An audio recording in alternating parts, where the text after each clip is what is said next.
Le cerveau des autistes, une maturation différente? C'est à cette conclusion qu'est parvenue, en 2011, l'équipe du laboratoire du sommeil de l'hôpital Rivière-des-Prairies à Montréal. Le projet initial consistait à comparer, dans une population autiste, une onde spécifique, soit les fuseaux, présente durant le sommeil. Une soixantaine de participants ont pour ce faire dormi au laboratoire afin d'enregistrer leur activité cérébrale durant la nuit. Ils se séparaient ainsi en 4 groupes, soit des enfants autistes, des adultes autistes, ainsi que leurs 2 groupes contrôles respectifs.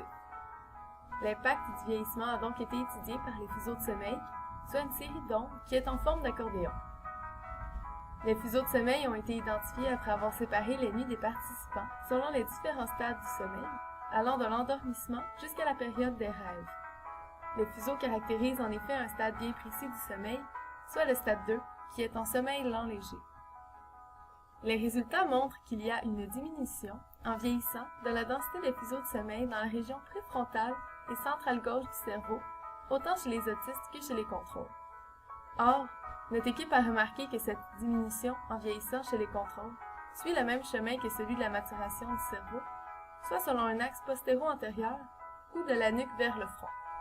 Par contre, même si cette diminution est également présente chez les autistes, elle suit un tout autre chemin, ce qui suggère que la maturation du cerveau serait différente chez les participants ayant reçu un diagnostic d'autisme.